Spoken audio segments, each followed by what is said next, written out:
Our speaker tonight is Joshua Cooper. And Joshua is not a special rapporteur. Joshua is a professor at the University of Hawaii. He's a professor at the University of New South Wales in Sydney, Australia. He's in diplomacy training program. He's also a professor at Blanquera University in Spain, and he's CEO of the Good Group, and he's a global senior advocacy manager at the Human Rights Council for Multiple Groups of Indigenous People, org. And let's welcome my friend Joshua Cooper, who was my advisor on the Human Rights Affinity Group, too. And we still work together. O Joshua Cooper, koe noa no Hawaii mai ao. Aloha, I'm Joshua Cooper. I'm very honored to be with you this evening, just coming to you directly from Washington, D.C., via UN General Assembly in New York. Before that, the Business and Human Rights Forum in Fiji. And before that, the UN Human Rights Council and the Committee on Economic, Social, and Cultural Rights. So it's been a great 2 weeks. I forgot to say, we're on the unceded land of the Chumash. So there you go.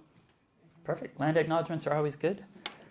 Sounds less contrite than the Australian accent when they say it and then just go into their program. So much better to acknowledge and then to act and then to amplify and make sure that we work towards Indigenous rights. And it's great to be here on the eve of Indigenous Peoples Month, really October.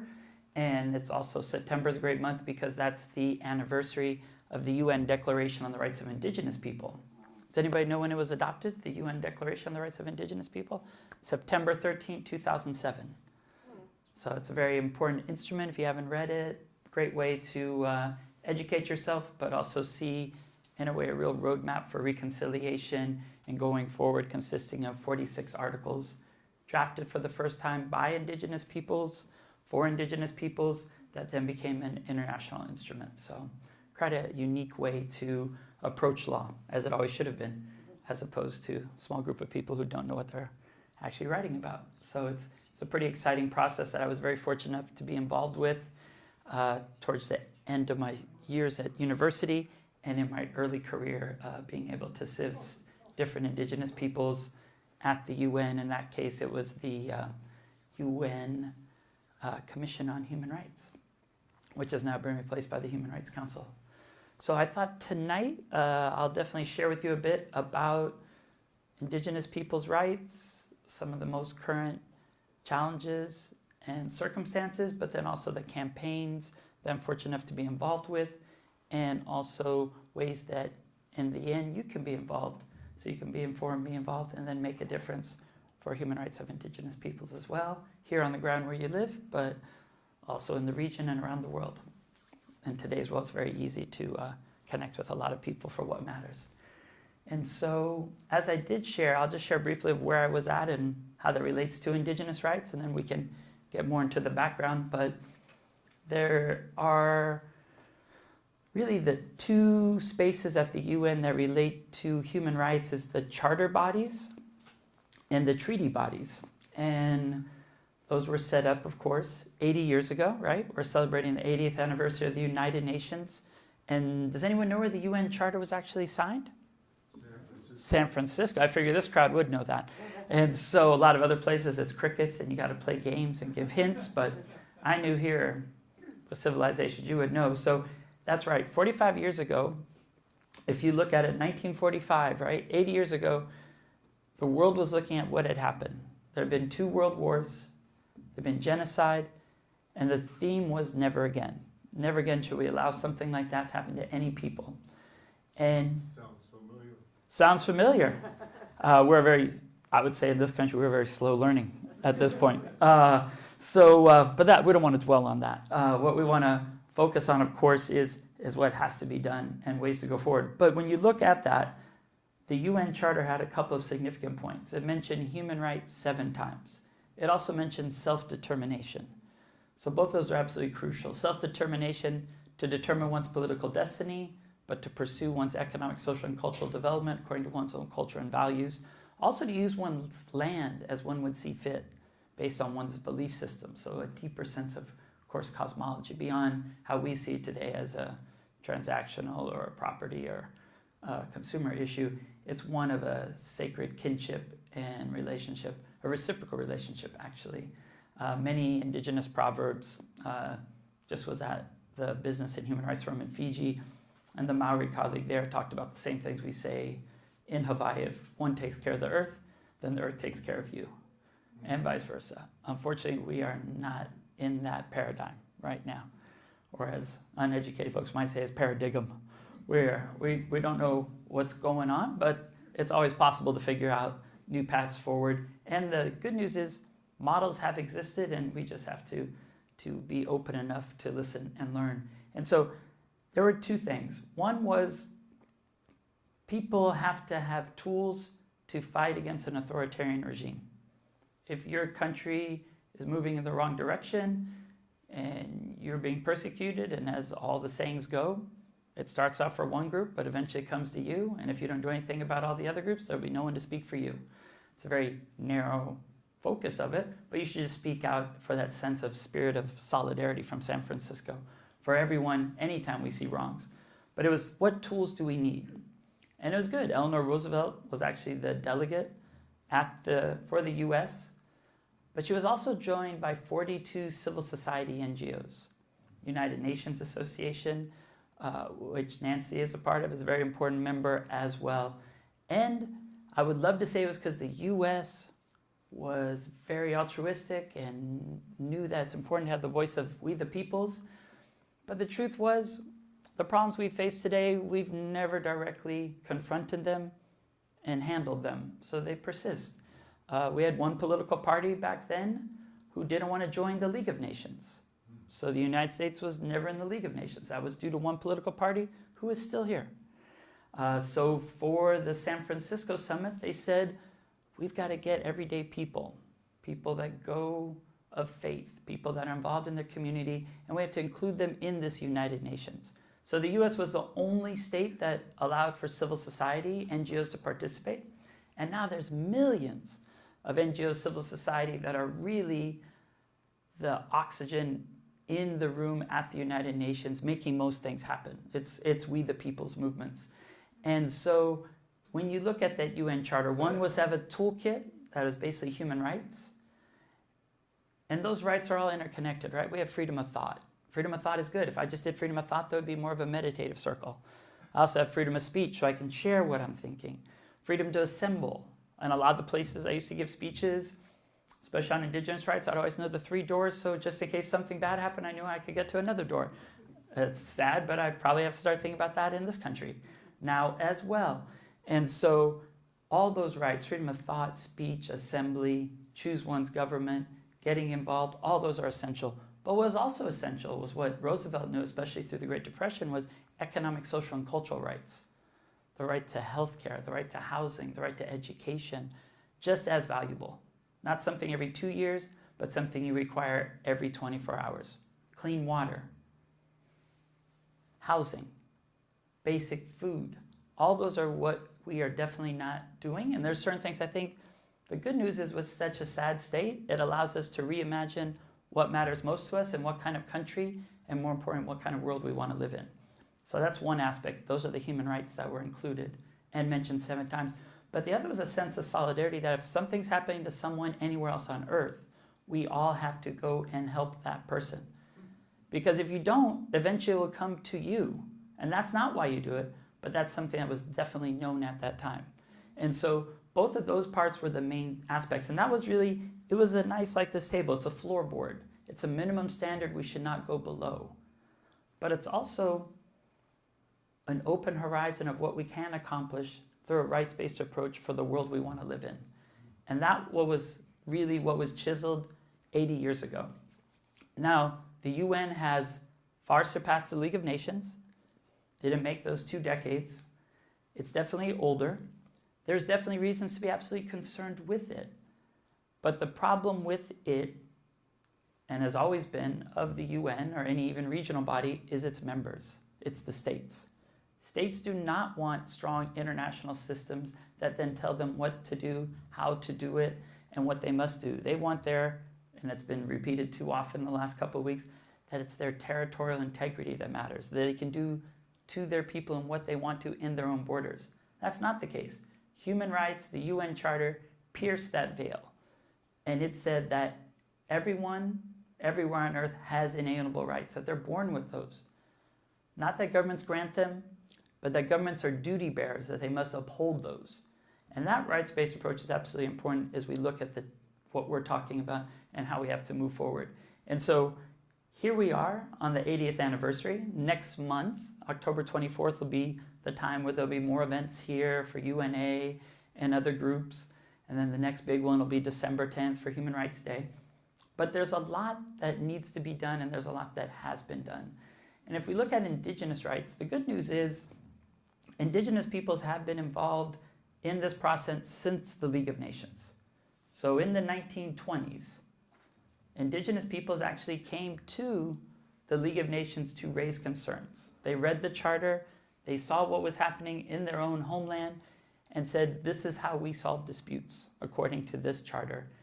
One was the Haudenosaunee, or the Mohawk, group of 6 nations, the Iroquois Confederacy. And they used to always have fights as well. And they had the great law of peace and put everything under that tree of peace and established all 6 nations, 5 first and 6 coming together. Their spiritual leader has a title of Deskahe, sort of like Deskahe, and he went to the League of Nations in Geneva. He felt he didn't achieve everything he had hoped. He did not get to speak inside, but he went to many civil society spaces similar to this, where we are finding ourselves tonight, and he talked about what was going on. He talked about the treaty that they had made with the settler society. And it was a wampum belt of shells. And the shells are purple and white. And purple is the river of life. And there were 2 ships flowing down that river of life. But it was that principle of self-determination I talked about earlier, that you're in your ship and we're in our ship. And we'll both ride down that river of life. And you don't get in our boat and we won't get in your boat unless we invite one another to be able to share that space. And so what had happened was the Royal Canadian Mounties had invaded their longhouse, traditional longhouse, tried to replace their traditional spiritual leaders. So he went to Geneva to then speak and go forward. He had allies, Persia, Ireland, many countries felt what he was saying was actually the reason for the creation of the League of Nations and did their best to bring him in. Other Indigenous peoples came as well from very far away. The Maori people, land of Aotearoa, land of the long white cloud, or land of the wrong white cloud, depending on your perspective. And the Maori there, the chief came, Ratana, and he had very similar claims. They had a treaty. Anybody heard of the treaty in 1840 in New Zealand? There we go. See, I like it being more interactive. So anytime everybody wants to talk, just raise your hand, chime in. Much better way to cover why you came out on a Tuesday night and make it much more valuable to you. Although I can definitely cover a lot of it, but that's helpful. So the Treaty of Waitangi was crucial. It was a short document. Of course, what it read in Maori and what it read in English, 2 totally different things. And even more shocking is that a conservative party now in New Zealand trying to undo a treaty that was already wrong from the beginning, and even trying to set Maori back even further after centuries of gaining rights and bringing back the culture in a very strong way, as well as the language. So the struggle's never over. We just have to be prepared to, unfortunately, as we see today, day in and day out, stand up for what matters most. And when Ratana came, he was sharing many things. And Ratana and the Maori struggle is fascinating. If you haven't read about it, you could look at Te Fiti. Te Fiti actually did things Gandhi did 70 years earlier. And they did nonviolent protests, and they would say, we don't understand your ways of coming and putting poles and declaring private property and not allowing us. No one can own land. The land owns us. And so they would remove the poles and then plant seeds and say, we'll share the food with you, but we don't know what you're trying to do, and we won't allow that aspect. So they waged nonviolent campaigns for over decades, very powerful examples of peaceful protests. But Ratana went, and Ratana and Desgahe missed each other by 6 months to a year. And imagine if the two had met, because they now know what many indigenous people know, but also what all humanity knows, that this current model that we live in has only been around for roughly 250, 300 years, but it is actually destroying the only home we have to live on. Whereas indigenous peoples had lived here since time immemorial in harmony with nature. And so the indigenous peoples always understood what people might see as nice chants or beautiful protocols or something you'd want to play at the farmer's market on Saturday were actually huge solemn pledges to the planet to reinforce that relationship and never forget that kinship. And so indigenous peoples went there, weren't able to meet, but were able to begin to tell their story to the world of there is an alternative, and more importantly, we are equals and we demand our rights. This continued throughout the entire process. When the UN stone was set in New York, where it still sits today, without the marble that was suggested, indigenous people, the Haudenosaunee, were there in New York, but they've also been there throughout the entire process. Probably the big time when indigenous started making an impact was definitely all the way from the 1920s through the ILO. They were looking at the issue of slavery in Latin America, silver mining, the encomiendio system, going back to, 1492, Columbus sails the ocean blue, 1493, stole everything he could see, Bartolomé de las Casas, Sepúlveda, the debates of what is a human, Valladolid, Spain, 15th century, trying to understand, do indigenous people have a soul, was the legal question. So indigenous have been throughout that time period. It's just always been ignored or made invisible intentionally. But in the 70s, there was the first world decade against racism, xenophobia, and intolerance. And of course, it was a women's organizations, Women's International League for Peace and Freedom, invited indigenous peoples to come to the UN in 1977. The main group that was involved with that was the American Indian movement, very active in your neighborhood. Take over Alcatraz, longest walk across the nation. But American Indian movement was very strong. They understood, though, that they will never get justice in this system because this system is geared towards their extermination and denial of their very existence. So they said, we have to use the international instrument, and followed in the footsteps of Desgahe. So in 77, it was very much American Indian movement, but also Guatemala, Rigoberta Menchú, people might be familiar with. That was where she first came. And in 77 is important. They talked about a lot of big issues. But the one that probably stuck on everybody's mind, there's lots of stories we can go into if you want to talk about that day in 77, because they showed up with drums. And everybody in Geneva just didn't know what was going on. Hear these loud drums, everyone is in their bureaucratic offices in the Palais des Nations with the rapporteurs. And there they were demanding to be let in, to be part of the decision-making process for the planetary problems. And so, very huge. The one issue that everyone in the room said we can't understand is land rights. Because the way the indigenous peoples described land, not as a territory, not as dominion over, but as our living brothers and sisters. Like I was just in DC, and there's this giant pohaku, a rock, behind the Native American Museum. They're always going to send it back after the first couple of years of the Native American Museum, and it's still there. It's supposed to be in Kona, over on Hawaii Island. And I'm sure with this current administration, they don't want anything of another color in the DC anyway, so they should probably send it back eventually. But he's still there, and we always go visit him. And it's that understanding that we are part of nature, actually part of. And that's something that still we have a hard time to understand, even after Earth Day and everything else going on. And we have a very short window, if we don't figure it out, until we will know it intimately. And I don't want you to have to know what I have to know from what I experienced in Lahaina a couple of years ago, where 102 people just were disintegrated in a matter of hours due to the climate crisis. So everyone will be a member, and unfortunately California more than other places as well, is extremely vulnerable. It's not a if, but a when. And so Indigenous peoples have been calling for the world to wake up and to understand what's going on. We haven't been the quickest group to hear that warning. And so 77 was big, but in 81 they came back, and the issue was just land, just to discuss land. And the UN it's not amazing. It doesn't do just anything. It's not going to happen overnight.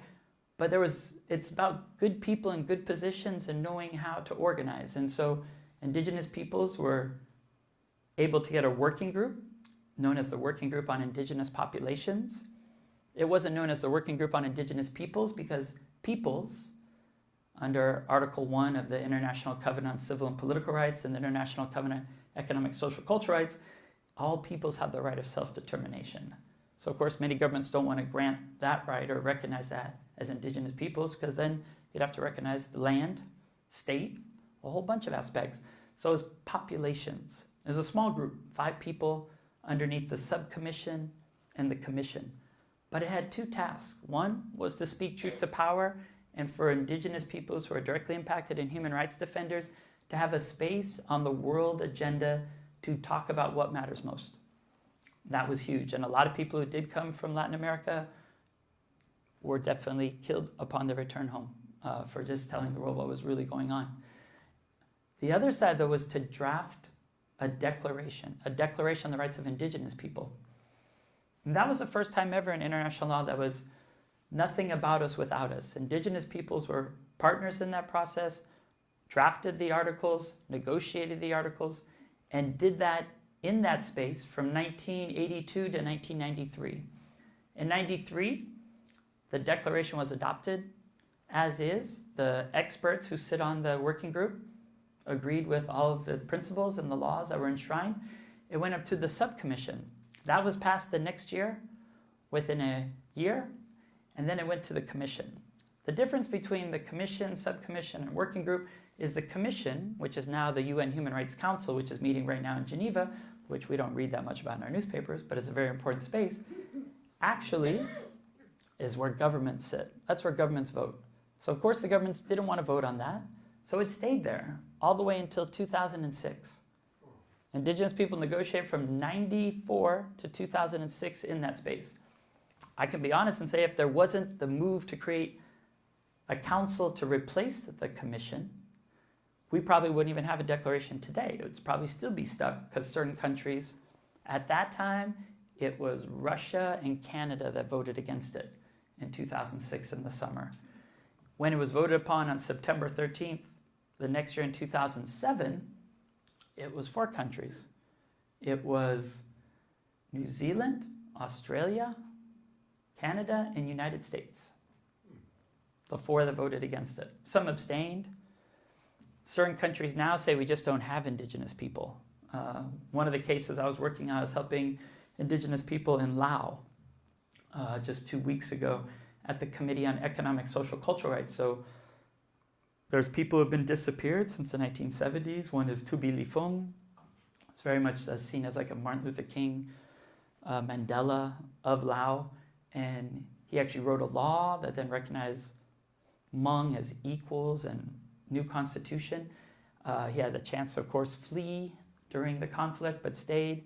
And then his family members live in Fresno, but have no idea where he is or his remains or any of those aspects, and culturally just want to close that chapter of their life. So we talked about that case. We talked about Sombat Sompon, but we also talked about a lot of the issues that unfortunately I see emerging in our own society now, about a one-party regime, about a lot of things happening and how they treat people, about large corporations moving in, displacing people, a lot that we witness here every day, but they're standing up and fighting back, and we have to flex that political muscle a lot more. I think we all have been soft. We haven't been doing our sit-ups and push-ups every morning, and we have to, if you don't use your political muscles, it's not our fault, you just don't know them. And education is absolutely essential. I say it's 3 steps: education, mobilization, realization. And so the good news is all the people I've been helping around the world offer a lot of lessons for what I need to bring here and what we all need to do together. So that was that. They said to that committee of 18 experts, we don't have Indigenous peoples. The committee, of course, like, no, you do. Here they are. They've given us documents. We see them. And by saying you don't have Indigenous, you're thus denying their right for self-identification and all these other aspects. So the committee had a great time because it's what we had shared, but they didn't believe a government would be so bold to say we have none. Tried to say we have just unity, everyone lives together. And the truth is, even the Lao people don't have that because Vietnam has moved in earlier, and now China purchased 99-year leases and has a new fast train that just moves entire settler societies in, and now it speaks Chinese in that entire town, and the people who have lived there have just been displaced. Another thing they have is those damn dams they're building where their homelands are then just flooded and they're forced to leave with no compensation or any rights, and if they do raise their voice, directly into prison at the minimum. So, but going to that meeting, being able to assist people to go there and raise those issues, it's an example of setting the record straight. It's an example of the people who are inside who feed this information to the diaspora, that they can at least make sure that these mechanisms document, but more importantly, also provide the recommendations of what should happen next. So in a way, it's sort of the recipe for a moral revolution of where to go. And the Committee on Economic, Social, Cultural Rights is just one of 9 human rights treaties.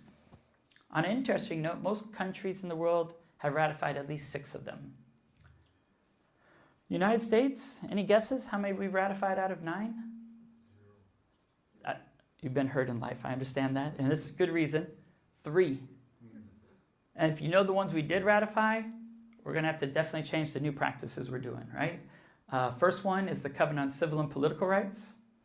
So that's focusing on everything that matters in democracy, right? Free speech. I don't know. We've been talking a lot about that in the last couple of weeks because of a canceling of a show just a little way down the road. Those important aspects of voting. Now trying to get rid of mail-in voting with an executive order. Those issues of choosing our elected leaders as opposed to our elected leaders telling us what they want us to do. Absolutely important. And the right for us to all organize to stand up for what we want and demand that. So ICCPR, we've ratified that. We're violating most of those articles right now. Racial discrimination. The Committee and the Convention on the Elimination of All Forms of Racial Discrimination. Everything coming out of the White House is a violation of that.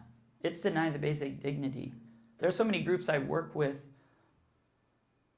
from Black Lives Matter, from Indigenous Peoples Movement, that it is morally reprehensible what is being said, and that everyone is not standing up and going out and condemning that aspect of racial superiority, of putting any other person down. And that, of course, is what Indigenous people have faced all the time. Except then, they're like, this is nothing. This challenge is nothing. We've been through much worse. We've been through full extermination. We've been given measles-ridden blankets. All these things have been happening. And you had a crazy system where you supposedly would plant a flag and read a phrase from the Bible, and then supposedly the land would somehow magically be yours. And you don't even know how to survive on it or eat. And we have to actually teach you how to eat so you can actually survive when you come to these places. And so Indigenous, it's some of the best people to be with now as a frame of reference of what's going on. On the other hand, though, it is a serious combination of all the challenges from colonialism coming together at just the worst time. You have the biggest corporations that have more power than ever, that even own all the media, that then also do all the funds for the elected officials, who then can't be beholden because everything's been gerrymandered with all the seats. And then most people don't want to participate because if you just get negative all the time, you'll say, why bother? But for everyone else, it's life and death. And that's what we have to understand, that we have to because it's the only way. And so Indigenous have been doing that at every stage, coming up with using direct action in communities, but also diplomacy at the global stage to set the moral standard and create an architecture of what we need to go forward. And so from that small space of a working group, there's now 3 different mechanisms that exist at the UN that Indigenous peoples use regularly. Oh, and the last one we did ratify, not to hold you up, is known as CAT, usually a small animal, but in this case, the Convention Against Torture. And everything being done under ICE violates that entire convention, and that's a good framework for if we are battling that, just to bring out that beautiful document. But it's not the first time. Guantanamo, many other things throughout time. So it's just a chance of us to stand up to the hypocrisy with human rights, and I think that's probably the strongest tool. And what is important is what Indigenous peoples have been able to do with the UN system. So what is exciting is the Human Rights Council was elevated. So now it's what we hear a lot about, the Security Council. Everybody always knows that. How many permanent members are there? 7. 5. Good one, though. There's the sound. The horn knocked us off, so I don't think it's a threatening horn that we need to run and leave, or, you know, the building's surrounded, so we'll stay calmly until someone's car alarm goes off. But there's 5. Those 5, why everybody knows that, is because in a way they kind of are like that horn, right? They get to just make noise and everybody has to listen because they have the veto. That veto means anything that comes up through the Security Council they can say no to, right? So that's pretty significant. There was calls for reform the same time that the Commission became the Human Rights Council. They didn't go anywhere. One was to get rid of the veto. One was to add 2 states from Africa and Latin America, so more people had the veto. See what it's like. If it's such a good thing, let's spread it around. None of that happened, though. Only the Human Rights Council had reforms. One of the best reforms was something known as the UPR, Universal Periodic Review. Anybody heard of it? All right. So the exciting thing is the Universal Periodic Review was the world saying, guess what? Let's make sure every state is reviewed the same way. Every 4.5 years, every country would sort of have a little health checkup. How are we doing? So we're now actually on the 4th cycle of the UPR. Something you should all know is November 7th, just a month from now, the US was going to be reviewed. That's something that we should all know. That's something that should be on the schedule, almost like election, the Super Bowl, World Series is coming up. We should be that damn excited about that. It's the UPR. The world's going to see how we're doing. More importantly, big day was April 7th. That's when we, civil society, could write our reports, turn those in, and tell the world what we think is most important. What's the issue linked to a UDHR, Universal Declaration of Human Rights, which Eleanor Roosevelt chaired? So none of these things are foreign. None of these things are coming from somewhere else. This is when this nation was at its best. It hosted the summit for the Future Group to End Wars. Its First Lady chairs a commission to make sure we have human rights for everyone. So that's absolutely important. Right now, this current administration is trying to come with something called natural rights, which doesn't even exist. They're trying to fire everyone in the Department of Labor, Democracy, and Human Rights so that we can't write the reports we've written for decades. So it is definitely going in the wrong direction. And the sad part is if it happens here, it'll happen in so many other places. So many other people will be saying, we can get away with this if this can happen here. And so it's a huge moment for the world at 80. And when you look at this UPR, what's exciting today is like the best part of all the work I do is it happens every day. Today, record 155 reports written by people just like you were released to the world. 155 different 5-page, 10-page documents were submitted.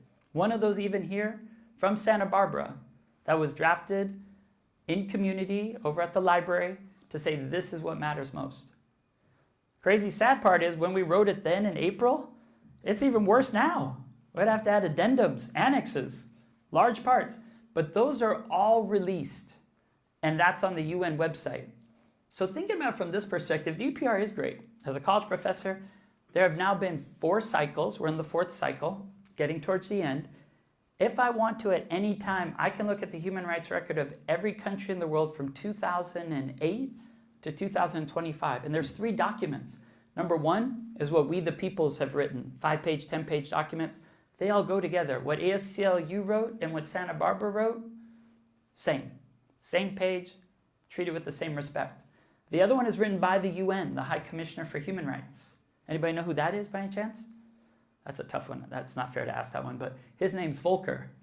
Other ones have been Mary Robinson, former president of Ireland, former lawyer for Nelson Mandela, Navi Pillay. Very important people, but that was just created in 1993 at a World Conference on Human Rights in Vienna. The people said, we need a High Commissioner for Human Rights, a focal point to say this is the state of the world and to speak up for everyone no matter where their rights are violated. So that's huge. He unfortunately brings us up now in the same sentence of all the countries that we used to say would be a really bad place. We get mentioned just as often at 3 sessions a year, in February, March, in June, July, and just this month, September, when the meeting started on September 8th. Bad part is, most people didn't even know the Human Rights Council was in session or that the UNGA until someone complained an elevator didn't work. Not, of course, noting that his own camera person tripped the switch up top, or more importantly, that the escalator doesn't work because we haven't paid our dues. And so, pretty sad, but state of where we are.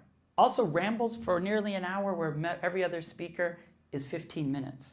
If you want to really be inspired, look at the heads of state speeches and listen to all of them. That'll show you where we're at. Those people are caring for their constituents. Those people are caring for the greater good of this globe, and they are there to make sure that everything works, because smaller states also realize their whole lives are at stake. For the people of the Pacific, which we'll get into towards the end, climate change is an existential threat. It is life or death. And today it's Tuvalu, but tomorrow it's you. And so peoples of Oceania just had a Pacific Island Forum in Honiara, Solomon Islands, just 3 weeks ago. I was there. And it was those 18 countries coming together to come up with collective statements, to also figure out the future, though, because they're on the front lines now, and they're experiencing 2 Category 5 cyclones within a week. But that is what the rest of the world will face. The sad part is they didn't have a FEMA or anything to help them, and now we're willingly destroying the one thing we need as we're entering hurricane season. Makes absolutely no sense. This is things that should outrage people beyond belief. And I had to deal with FEMA on a daily basis. It wasn't perfect, but that there was federal aid. And you can't think a state could ever organize by itself to be able to tackle these challenges. In fact, when we look at it, it's going to take the entire world. And that's why the Paris Agreement was reached in 2015. And we probably wouldn't even have that instrument if it wasn't for Indigenous peoples and heads of state of the Pacific who created the High Ambition Coalition that organized together to make sure that we strive for below 2% and toward 1.5 degrees, because it's 1.5 to stay alive. If we go beyond that, it's irreparable harm everywhere. It is the entire balance of nature, and we just crossed today the 7th out of the 9 planetary boundaries until the entire park collapse. And that's the one thing we live on. It doesn't matter how nice your house is. It doesn't matter how good your community is. We all need this Mother Earth. It's not a hippie thing. It's plain and simple. They say it in the South, Pachamama. It's that aspect of understanding the connections. For Kanaka for Hawaiian people, it's easy because they have a chant known as the Kumulipo that's 2,000 lines long. That explains the origin of every aspect. The Haudenosaunee, which we talked about tonight, think of everything in 7 generations. They also have their women have the right to veto anything the men think of that doesn't make sense. And we actually copied so much of their system. Ben Franklin was actually studying that as much as the Greeks and the Roman ones. But that isn't talked about, that the Haudenosaunee were outside the grounds in Philadelphia. And so it's one of those aspects of, if anything was broken, it's probably never been as bad as this, so it's a great time to figure it all out and go to the root cause. I don't even want to say it, but we probably do need a Truth and Reconciliation Commission in our country, similar to what South Africa and many other countries had. Because we're in a post-truth place where people don't even say anything that means anything, but just are then trying to push it through force. And so these are the conditions that force us to, one, work with what does exist, what does happen, but we must work in both spaces, domestically and internationally. Because I can definitely say the current administration, what they're doing foreign and domestic is the same game. They're at the UN, I think that was a great question, on the panel on women, our government asked, well, what is a woman? I think that was established way before the Beijing conference 30 years ago. It was a 30-year conference on women's rights or human rights. But that's where they wanted to start. For the rest of the countries in the world, it's just like, my goodness, you know? We're in a bad time and we need everyone on board. The last thing we need is a rogue nation that's producing most of the carbon and just driving us all to extinction. And so, huge thing that was being said there. The other part, of course, though, that I just wanted to share that links in with September is there's always a resolution to support the special rapporteur on the rights of Indigenous people. Now, rapporteurs are not miracle workers. There's 46 thematic ones. They're individuals, and they're all special procedures of the Human Rights Council. They're the eyes and ears. They're on different themes, from albinism to working group on business and human rights, to Indigenous peoples, to violence against women, to climate change, to the right to a clean, healthy, sustainable environment. There's 46 of them. The resolution on Indigenous peoples is always signed up again and looked at every September. Indigenous peoples have done everything they could to participate as NGOs, non-governmental organizations, but they've also been pushing to change the UN. And they've changed in a couple ways. In this case, for the first time ever, there's a sign now that reads Peuple Autochtone, Indigenous people. So it was great to politely ask one group to move and let Kenneth Deere of the Mohawk Nation sit there, and that sign was placed there for the first time this September, just this month, a couple weeks ago. And now Indigenous peoples can speak not as an NGO, not as a guest of another government, but on the 10 agenda items of the UN Human Rights Council. They have that enhanced participation. The goal, of course, is there'll be a seat at the General Assembly in the future, and the UN will keep evolving. But a lot has changed. From 1945, there were only 51 governments, and today we have 193. That's all self-determination and people pushing through decolonization processes. There's still a lot to go. Right around the corner from here, Kanaki, New Caledonia is still under France. They brought police and military there just in the last 2 years. It's not just because they like the land, it's also 25% of the world's nickel on a couple of islands in the Pacific. Other one is Kanaki, New Caledonia. It's under Indonesia, but it's also Freeport mining in Louisiana. So it's always been God, greed, gold. It's always been all these elements all combined.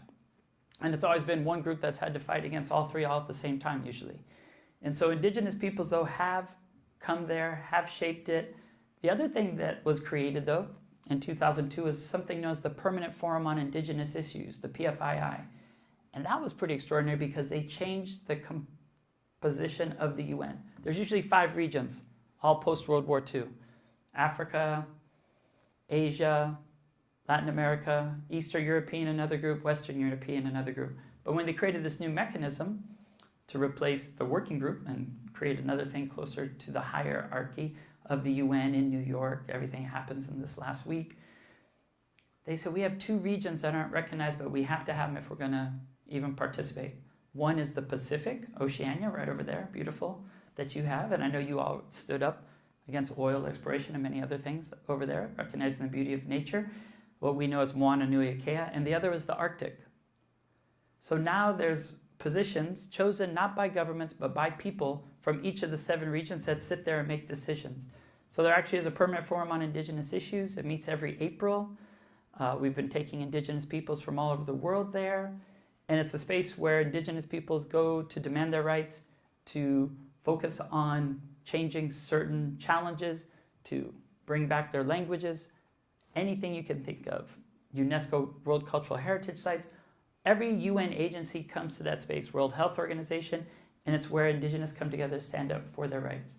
And so it's a pretty powerful body. And the other one is MRIP, the Expert Mechanism on the Rights of Indigenous People. That replaced the working group and just sits in Geneva, but they can do country visits. If Indigenous people say, we want you to come visit, they've come to Mexico City to look at Mexico City. They've gone to the Sami to help rewrite a law for Finland, Norway, Sweden. So these mechanisms are just tools that we have at our disposal to utilize when bad things are happening. And Indigenous are using those very well going forward and have actually shaped the UN to be much stronger. The part that I'll sort of end with as we're getting close to an hour is we can look at 2015 as an important watershed year. 2015, there were two new instruments that were really brought forward, and Indigenous had a huge role as well. Number one is the Sustainable Development Goals, the SDGs. Sounds like something you don't want to catch from a Tuesday night talk, but the Sustainable Development Goals are 17 goals. We could probably all name them here, but I'll help you out. It's no poverty, zero hunger, good health, well-being, quality education, gender justice, clean water, sanitation, renewable energy, decent work, economic growth, prosperity, innovation, and infrastructure, and looking at those important aspects of reducing inequality among all people, looking at sustainable communities and cities, responsible consumption and production, something we don't think about, but we vote every day by what we put on our plate, and we vote every day by how we spend the money that we have. And that's one way of how do we want to live and what values do we want to put out there. Then 13, 14, 15 are climate action, life below water, life on land. 16, we need a lot of it now, peace, justice, strong institutions. And 17 is partnerships. And the world came together. They came together on the 20th anniversary of the Rio Summit that took place in 1992.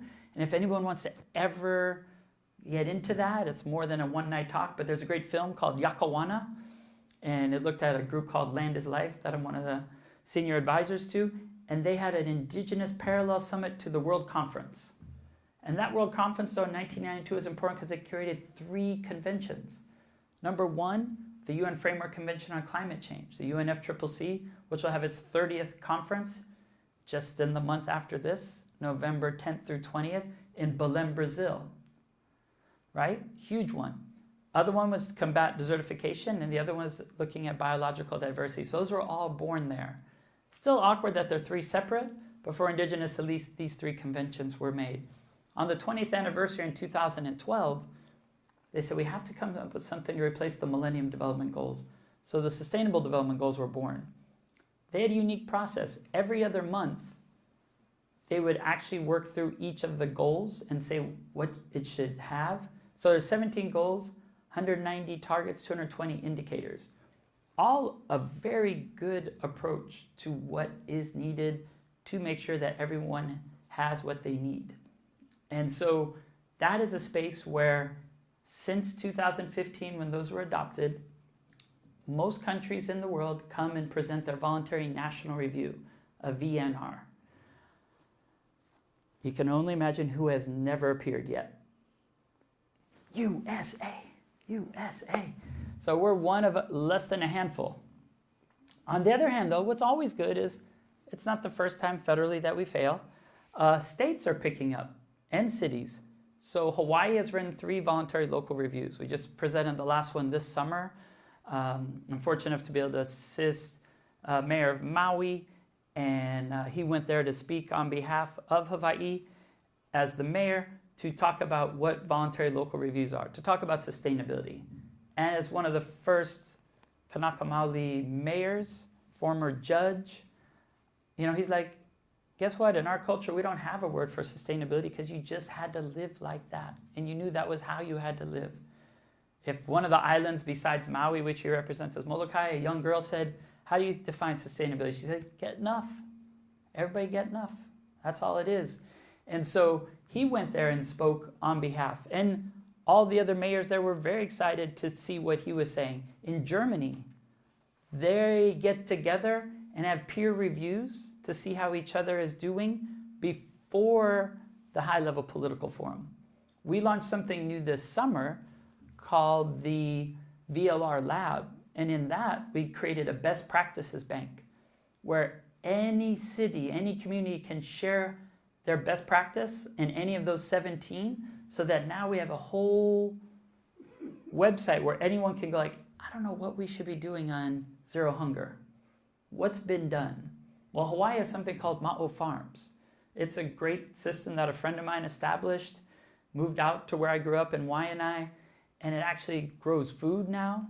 Where I grew up, I didn't know salad was green. We had mac salad. We were poor.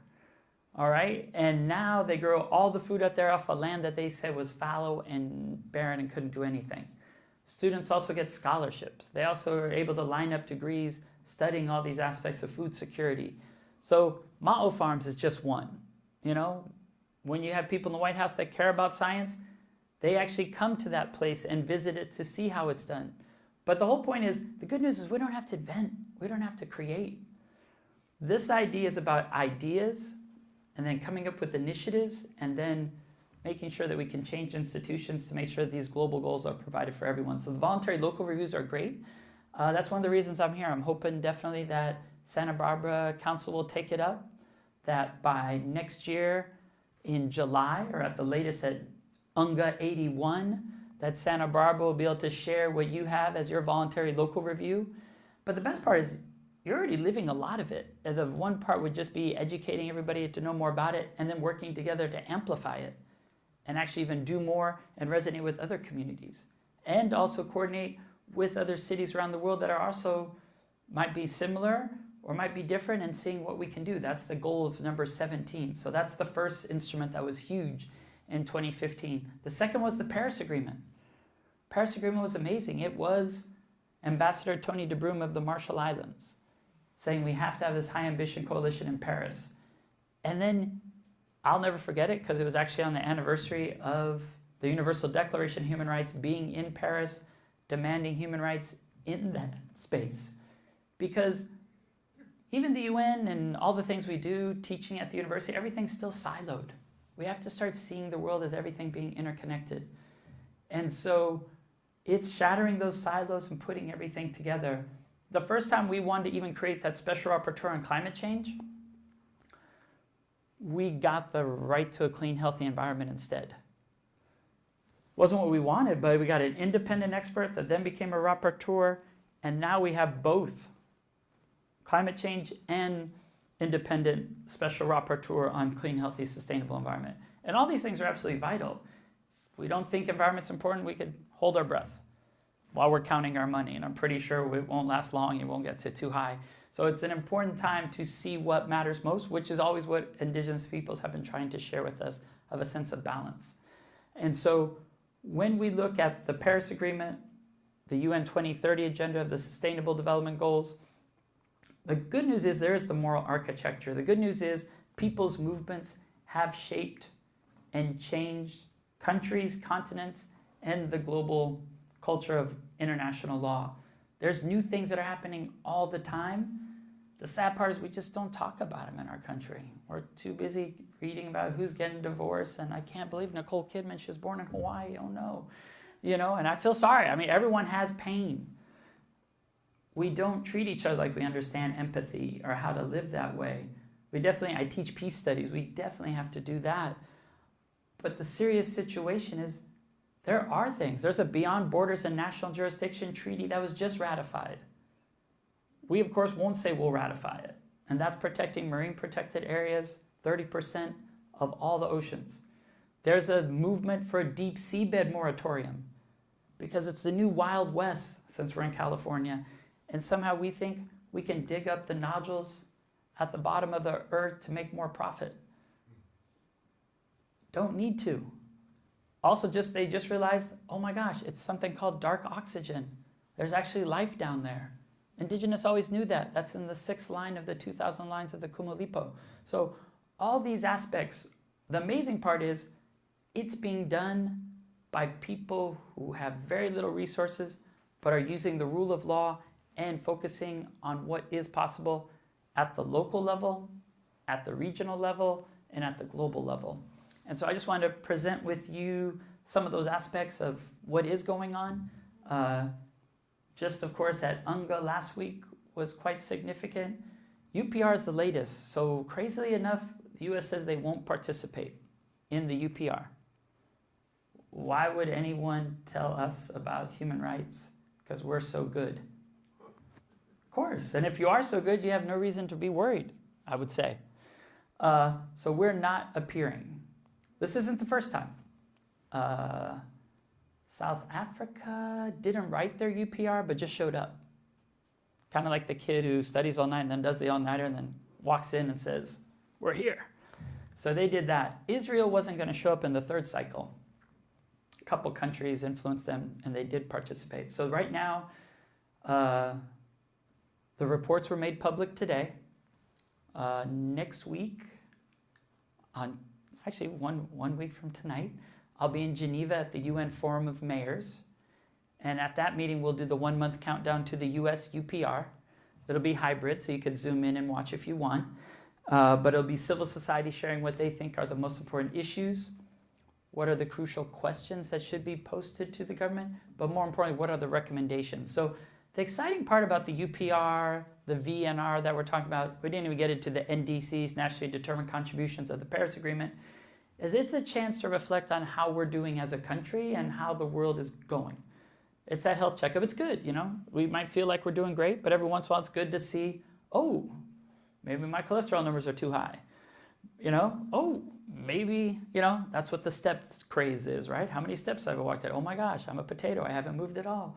You know, it's, all those things are just to say, hey, how are you doing? What's going on? Shouldn't be threatening, especially when you're the best.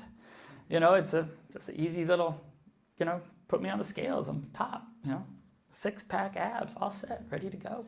And so shouldn't be an issue, but instead saying not going to appear. So there's a couple things. Like one, the world's like, what the hell? Yesterday I was in a room with 3 to 4 dozen embassies from around the world that came to hear us. So Amnesty International, Amanda did a great job, welcomed them all and asked them to come. Yeah, they heard the call and they're all in the room. They were there to hear what we say is going on and try to give them warnings of what's happening and how they have to actually stand up. Even though it's the United States and an ally, that's what you do. It's time for an intervention, international intervention for the sake of the world as well as for the people who are inside the borders. That was an amazing session yesterday. It's hard to believe it's just there. We will have 3 or 4 more of those in DC and in New York. The ones in DC are with embassies, and then they send the cables back to their capital so that they can then put pressure on the U.S. The missions are in New York and Geneva, so the one next week will be the 1 month countdown in Geneva, and then they will send the reports back to their capitals. The one in New York is also the missions. We're lucky. We're America. We're exceptional. We get 2 bites at the same apple. You can do it in Geneva. You can do it in New York. We still can do it in DC. We're not being taken off the streets yet there. In some of the countries that I do the UPRs, we can't do them in their capitals. We have to host them. It used to be in DC. I'll never forget, for Vietnam, we'd have to do the UPRs in DC because you can't do them in their capital. I hope it doesn't come to that for our country. But I don't think we have to wait for it to happen to do something about it. I think it's important to be a little bit more proactive. But the good thing about the UPR is it's sort of a proactive, positive public policy. It's not asking us to just say what's wrong, right? The good news about international relations, if you don't understand it, it's a relationship. If you don't understand it, think about any relationship you've been in, right? I'm not teaching monks. Usually I have to do that when I'm in Southeast Asia. Everybody's been in at least one relationship. You know when things are wrong. You can figure that part out. That's what it is. It is a relationship. Someone having duties and upholding certain rights and being there for one another. And in this case, our government is failing us. We should have those basic rights. I still go to places where they don't have houseless people. That's a norm that we walk over people that should never have become okay. That shows a sign of what we've lost as a humanity. And that's the good part about the UN, though, is we can all learn from each other. No one has all the solutions. Bhutan, gross national happiness? Let's see. You know? So it's looking at all those different aspects. The UN's not perfect. Like I said, its weakness is its members. But it's also the space where there is that dialogue. And I was just in East Timor, and the wild part is, yeah, I remember when they weren't free. I remember when I hosted Jose Ramos Horta, who was just a Nobel laureate, but now he's the president. And their struggle looked absolutely impossible. You know, Portugal, Holland, Indonesia for 25 years, 1/3 of the population killed. But one of the things they said to me just last month was, he said, we all knew we're all in. Either we all die together or we all live together, and everyone was committed to that. And now they're celebrating 30 years of independence. And they don't have everything. Their chickens are real scrawny, you know? They joke around, how did the Brazilian chickens get so fat? and ours are so lean. And, they still have health issues like stunting and everything, but they're free and they're making those decisions by themselves. And they definitely, when they talk to you, let you know you need to get on it. They're like, we take democracy serious. What is going on? What is going on? That, I guess, good old song from the days. We have to get on it. And so the exciting part, though, is there are more people around the world that know this, see this. More people who have, unfortunately, been in much worse conditions than us, who are fully committed to it because they actually know if we don't get control of it, it will come onto their land. All these peace talks, Nobel, is nothing but mineral rights deals. And then can't even say the name. Azerbaijan, and I couldn't believe it, Albania. Well, I help the Bektashi indigenous peoples in Albania, and they're not anywhere near Azerbaijan. So, you can't even pronounce the nation. You don't even understand what you're doing. Nothing's worse than a certain amount of arrogance and ignorance, and then trying to use force to say you're right. And we have to speak truth to power together and make sure that the world knows where we stand, that 80 years ago wasn't a fluke. It's in the DNA of this nation, and that we care about solidarity for all people and our earth. And so if I ever lack in any faith, I easily look at all the indigenous peoples I'm fortunate enough to stand shoulder to shoulder with over decades and see what has been accomplished together, utilizing direct action in their homes, and then also diplomacy for what's possible at the global level. And we'll see what happens with the UPR. The good news, my strategy is this, I'll let you guys know. I'm kind of like Gandhi. You got to tell everybody what you're doing. It's not a secrecy thing. If people want to come and get involved, they can. If people want to come after you, they can. But there's 4 more sessions of the UPR before the end. I'm helping the Aboriginals out in Australia. That'll be in January 2026. Then Solomon Islands and Palau are in May. And then got a really good one coming after that. You got Papua New Guinea and Samoa in November. And then the last one, it's like the Super Bowl of how bad could things get. Sudan, Haiti, Timor-Leste too, though. And that's the last chance. So the U.S. has 4 chances to show up before then. And if they don't, then they break a system that has existed only since 2008, but has made a huge difference, where we now know the human rights record, which is actually more necessary than ever because we used to write human rights reports on every country. But starting this year, we didn't. We sort of did ChatGPT short ones that my students could have done better. And so now there is no good record. But they were never perfect. We focus on countries that we want to make points with.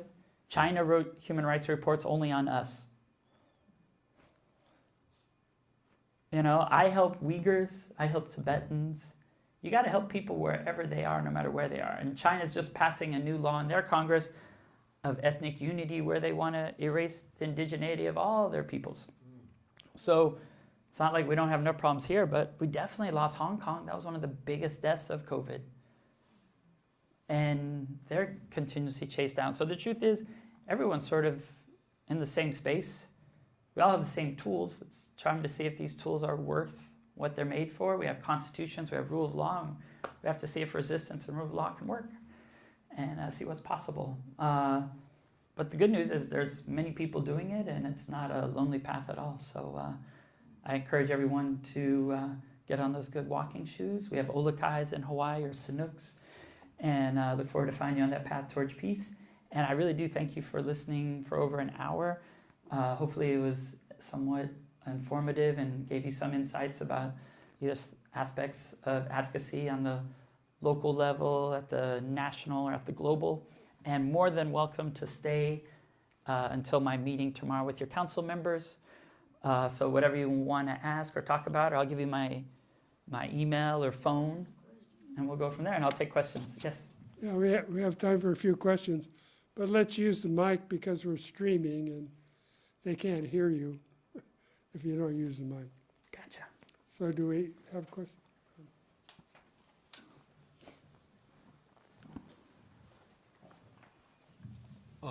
What has the United Nations accomplished in recent years? I would really like to hear that because I don't understand what they've accomplished in recent years Okay.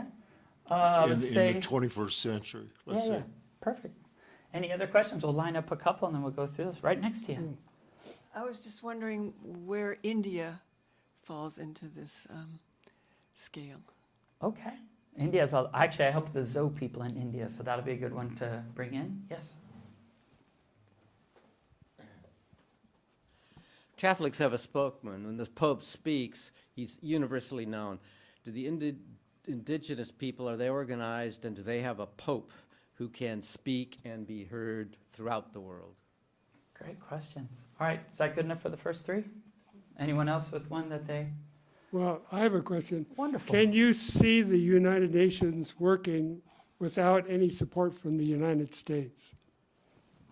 All right. So first and foremost, the indigenous peoples question. So indigenous peoples don't have just one leader. They have indigenous leaders from every community in every country. So there are many famous indigenous leaders. There's nice little books you can have with A, B, C, D, and it names all of them.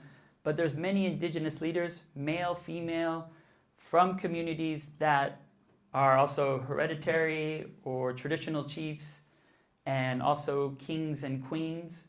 So those are known. I mean, one example of, I talked about Deskahe and Ratana, but Samoa actually went to the League of Nations and worked on their independence. And O.F. Nelson was the leader there, and many of his children and others are now seen as spokespeople and representatives of. So it's good news it's not as hierarchical as ours and top down. And now we might have a pope, but we have a president who thinks he's the pope and doesn't listen. So it's the pope, it's great to see it picking up, right? I think Francis really did a lot on climate.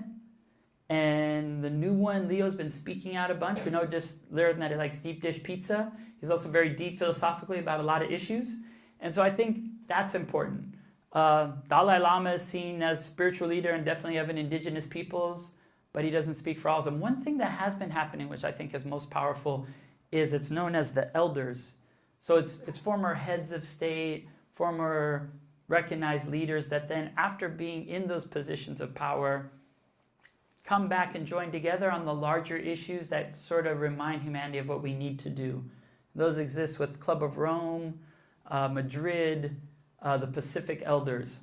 So there isn't a one person, but the good news is there's a lot of them. So that you can get inspiration from a lot of different places, from indigenous leaders. I would say almost of the 16 members of the Permanent Forum, majority are indigenous, and majority have been, the chairs have also been indigenous. So if you need a couple, I would say Haunani K. Trask was one of the most amazing poets and leaders for Hawaii, who has now passed, but her sister Mililani, equally powerful. I'm teaching a class with Lilikala Kamelehiva, Center for Hawaiian Studies. She's absolutely amazing. I could go through each indigenous peoples in each continent and give you at least 4 or 5. And so that's, I think, a beautiful aspect of that. Not of one voice, but of many voices. But the good news is this. If you're Sami, which is up north in Scandinavia, that's about as white as you can get. It's like translucent. You know what I mean? They haven't seen any California sun.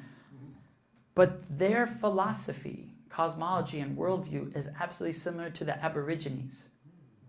So all indigenous around the world understand and speak that same language of respect for nature. Somewhere we lost that in our pursuit of economy instead of ecology and equality and equity. So I think it's there and you know it. That's why everybody has their most precious moments in life, or when they watch that sunrise or sunset, or when they're out in nature. We just get too caught up in work and forget that. Good news about living where you live and where I live in Hawaii, it's not hard. You just have to make the moment. And so even in Geneva, when I'm in Geneva, you can see Mont Blanc on clear days. And I got lucky. I was only there for 4 days, and 3 days. I got Mont Blanc 2 of the 3 days. You know, you can see that white tip, and it's the highest mountain in Europe, you know, and it also shows how small we are, but also how small our Earth is and how fragile. So I would say that part. The interesting part about India. So India, like all nations, is complex. They have indigenous peoples that they don't recognize. And India then is also in a space where, like a lot of nations, Myanmar, I throw them into, it's a recolonization of settler societies of neighbors. So it's no longer that colonization from far and away, but the neighbors who now see an opportunity to do what had been done to them over their neighbors. So that happens in India a lot. Their government is about as nationalistic as ours. We just don't spend as much time looking at Modi and all those other aspects, but when you work with indigenous peoples, it's definitely a challenge. They have many amazing movements standing up for, there's the tree movement. They have cool procedures that you can write a petition to the Supreme Court on a napkin. There's lots of great aspects of what's positive, but I've also been there with the Adivasi trying to stop a coal mine and other aspects in it, and it's a struggle. And the Zo people, that's a group that I help. If they were a little better organized, it'd be easier. But they're not. And you can't just tell them what to do. They actually have to learn and do it for themselves, and you have to coordinate with them. And they're still like, tell us what we do. And you're like, it's not going to work. Like, you've got to learn it and live it too. But I still get a text every couple months. Please come and we will organize and whatever you want. And it's like, it's not how it works, you know? But I've gone there. It's the most militarized land there. But there's anywhere indigenous peoples live, it's usually the most militarized space. And so they're in 3 countries. They're in Bangladesh, they're in Myanmar, and they're in India. So in that space, you organize in all 3 and see what's possible, but 2 of those 3 aren't so good right now. Myanmar's at a civil war, and they're bombing their own people with weapons. And so it's a difficult time. On the other hand, if you go up there during the Bamboo Festival, you won't see any of us there, but they're actually having cultural ceremonies, not for a tourist, not to earn a profit, but just what they've always done and always do. Even if the military's all around, they're still doing the bamboo dance. They're still dressing up. They're still speaking the language. No matter what is done to try to make them invisible or erase their identity, they're there. Not as organized as we could be. I just got a text today, and they're like, what can we do about the Sustainable Development Goals in India this year? And I'm like, that was last year. Like, I wrote you on that. It would have been the best opportunity. India was going to have to go before the world and say how they're doing, and you could have been the indigenous peoples there to say what matters. And more importantly, I think with all these reviews, you're not going to get everything, but it's strategy. What I talked about with the relationship is not only what's wrong, because we can all say what's wrong in any relationship we're in, but what do you really want? And the good news is everybody in this room is the experts on the issues that you care about because you live it. No one can come and tell you what needs to change or how it changes. You know the circumstances. And okay, you have the recommendation because there's something stopping at a certain place. And most of the things we're looking at is ending something that's really bad as soon as possible, amending something that could be improved upon, building on a great model that has no funding but could really scale up. Those are things, or something sometimes entirely new. Not so much, but it does exist as well. And so those are the things we're looking at and how we can do that. And could the UN exist without the US? Well, we've done everything to make sure that we use the UN for our purposes as long as we could. We veto to protect Israel whenever we want to. So the hypocrisy makes it difficult. But we definitely did give money. On the other hand, though, we gave nowhere near the 0.07 budget of aid that we're supposed to give, that every country agreed to give in the 1970s. The amazing thing is we were cutting USAID, and the debate was, is this the hill I want to die on? Not how can the richest person in the earth, who has more than he ever could imagine or spend, no matter how many kids he has, and horses he wants to purchase for lovers, how that person could do that and take away life-saving medicine and take away meals and be okay with that. That is wrong. And it was less than 1% of our budget. 1%. When you ask people what they thought it was, people thought it was way, it's 20, 30%. No, our military budget is that. It's the budget of the top 7 people under us if they all combine and then want to all come get us. But it's okay, because now we're the Department of War, and we've never lost a war as long as we were called Department of War. Brilliant thinking. Not sure how far that goes. But, you know, it's just this superficial shallow that's got to stop. It's beyond belief. And so the world will have to get on without, because this government is burning food instead of distributing it, destroying contraception instead of distributing it, although it's already been paid for. We're doing everything right now to dismantle multilateralism, but the rest of the world needs it more than ever. And the good news, at least, is countries are not going to let us forget the lessons. I mean, we're starting to, at least even this administration's changing a bit on Ukraine. But Ukraine people are like, this is the lesson. Any small country in the world, if a larger power comes in, thinks they can just take it over, no one's safe. Every other country in the world sees what happens, goes, that's us next. We're the only ones that have so much military and so much. We can give it to Ukraine to go fight this war for us, and none of us die, but it's all excess weapons we have anyway that are sitting around, which is actually our taxpayer dollars that then don't fund things that really matter. And only when you do SDGs and look around the rest of the world do you like, wait, I can go get a doctorate in Germany for free. I can go get a doctorate in Holland for free. And it's smart, because guess what? After you earn that degree, you make more money and you pay more taxes. It all works out just fine. As opposed to having people struggle and owe so much. So we're going to have to just reprioritize our priorities and see what matters. And the UN is an important tool for soft power. I was just at the foreign policy events. Those are still happening in New York, more popular than ever. People waiting outside in lines at Rockefeller's just like to get in to see Jimmy Fallon or Saturday Night Live. People still want to come in, and people all still come together. And we would hurt if the UN wasn't in New York. And the beautiful thing about the UN in New York is if you look at New York, it is the UN. Everybody is there from somewhere. And you look at where people want to live in life, it's where there is diversity. So we also have to wake up and realize what everybody brings to the table. The UN actually does more for us than we do for it. It allows us to put ourselves out there and be able to frame ourselves as the good nation forever without admitting all the bad things for a long time. So now you can kiss that goodbye. Because now what the world sees is what indigenous peoples have always seen. And it's pretty hard to change that. So we've lost credibility. We have other countries who are equally horrible, who would love to dismantle the UN, who will give money just to get rid of the things that matter most. Russia, China will not fund the things that matter most to the people, that the people never forget what the U.S. did. The U.S. at the Human Rights Council on LGBTQIA was able to create the SOGI, Sexual Orientation, Gender Identity, Independent Expert. So we have been there on the right side a lot of the time.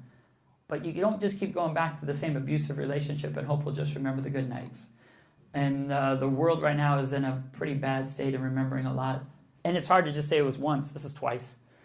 And this time the wheels are off and it's all coming. And yeah, I was just in D.C. There's military in our streets. And we have a person who says the biggest enemy is the one within, and speaking to all the generals. I mean, they're not hiding it. That's pretty big. And saying we're going to send military into any city who somehow is scary or woke, or that's just random crap. That's got to be challenged at every front. And it's scary, I admit. Stuff I only thought I'd have to live with in the other places. I would sneak into those countries and work there. It's where we are. And so, and what has the UN accomplished? The best part is you can look at it from, you can do 20th century, but you go back to the 1945. There were people who were under colonization, like I said, 51 to 193.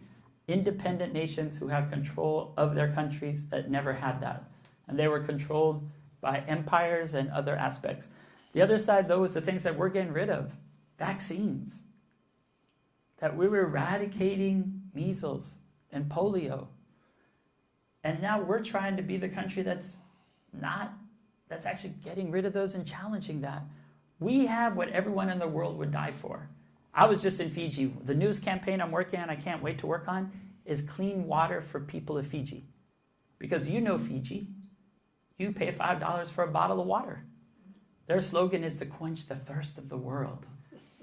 I definitely could be thirsty after talking this long, right? But the point is the villages next to that site don't have clean water.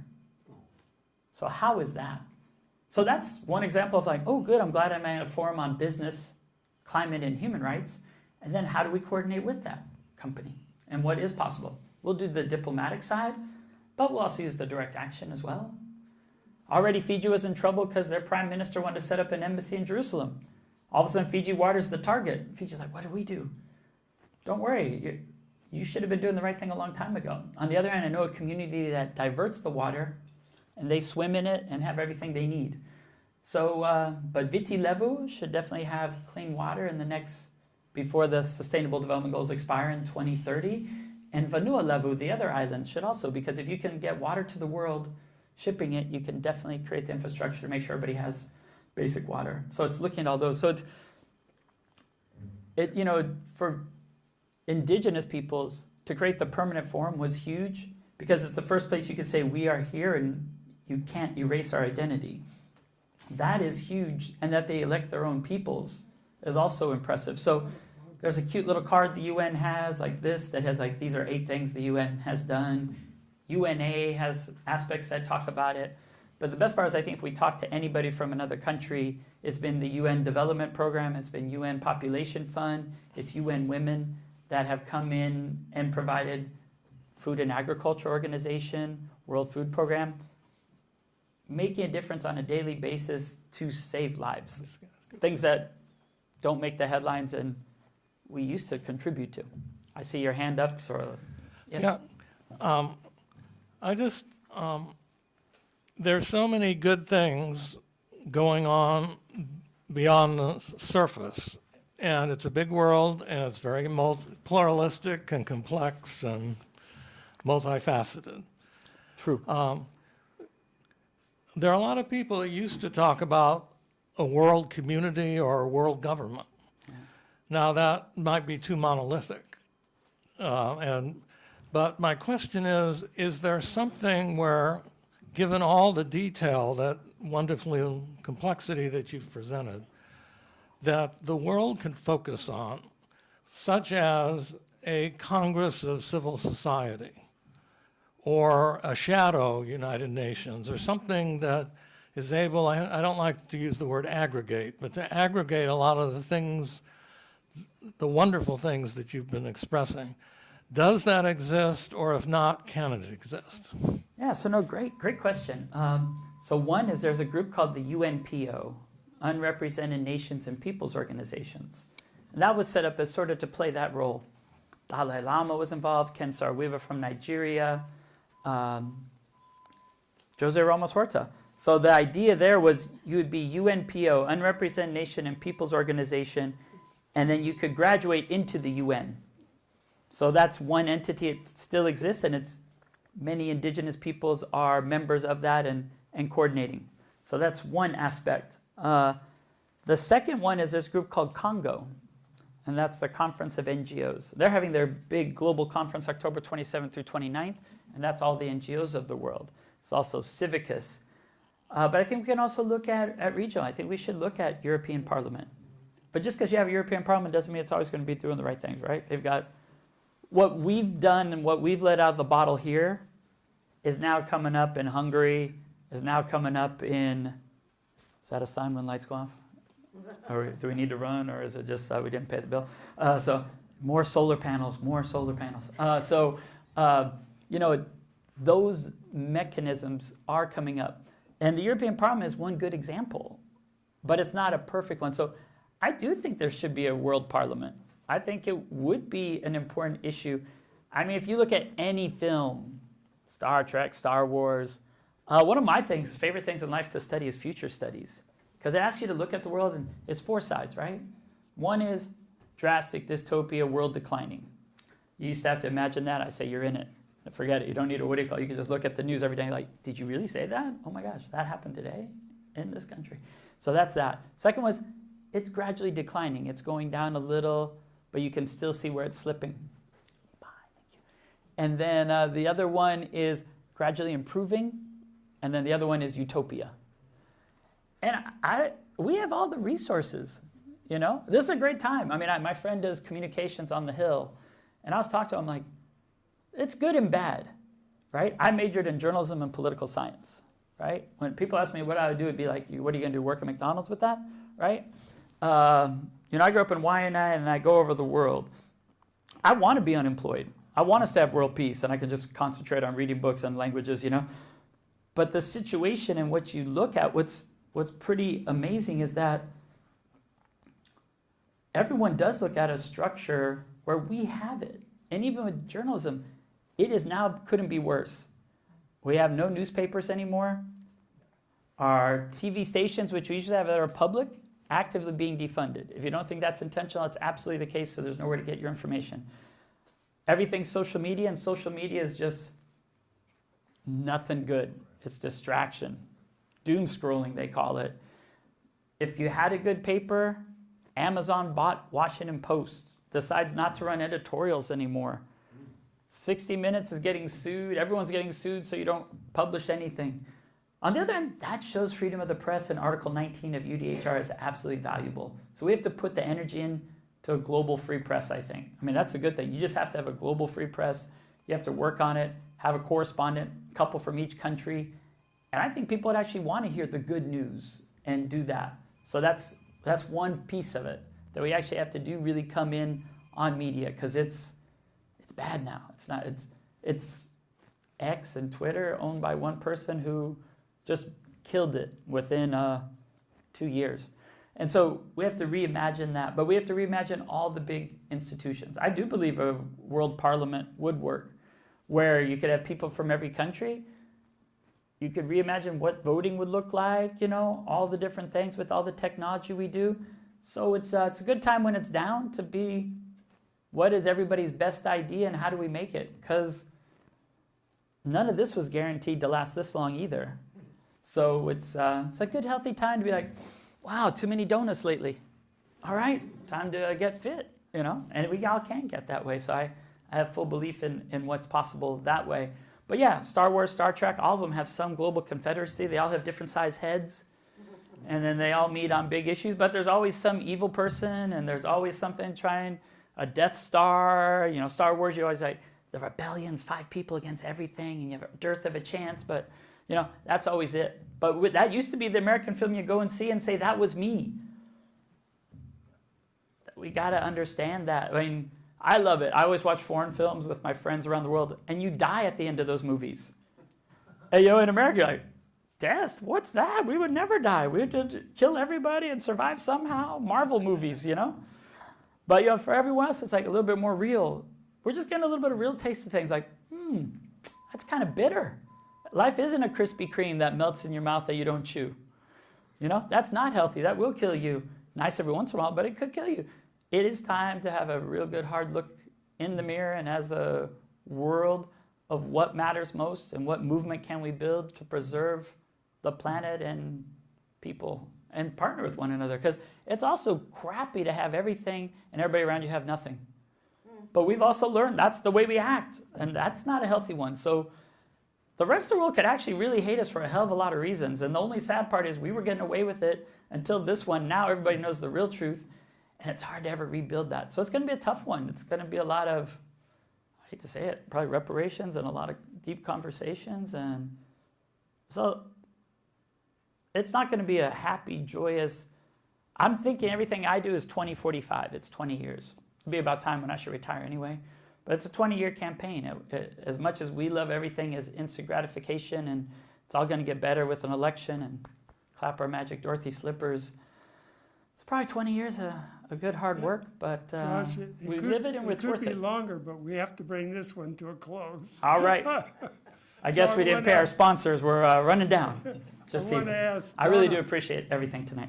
I want Donna Moore to come up and give the vote of thanks for the Institute.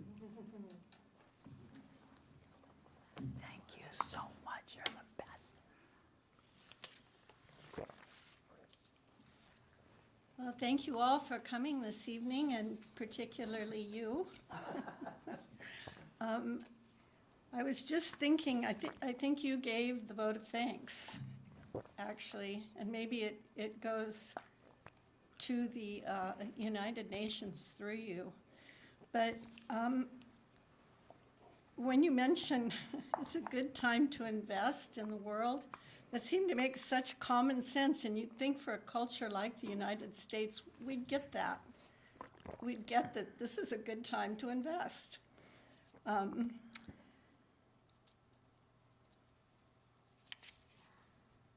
So I want to thank you for your optimism, for everything that you looked at. You pointed out so many positive things that are working under the radar that we hear about. We hear periodically, like there are lots of reports going on about the major things that ordinary people are doing all the time. My husband and I talked to a woman who works in a mortuary the other day, and she was telling us about this. She works with families, a circle of women who do knitting, and they just talk about death, for instance. And it's just, they talk about it like it's a normal thing to think about. There's so many things like that going on that I think that that's what the UN understands. And I think it's probably the key in some ways. So I thank you for all the wonderful examples you gave us.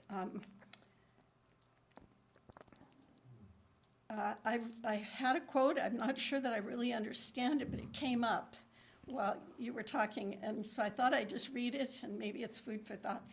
But and I think it's paraphrased too, I don't really remember it totally, but it says, every time one is in the presence of another human being, ask what they need, and you'll find a corresponding obligation. So that also strikes me as something that you're involved with in the United Nations as well. So can we, and just before we give him a final thanks, I just want to mention a couple of things that are coming up. The Institute of World Culture has a study circle, and it meets weekly. And on October the 7th, we're going to do the 4th poem in T.S. Eliot's quartets. Been a really amazing study. And then we're going to move on to talking about Gandhi. And then on October the 18th, there's a program called Dimensions of Light.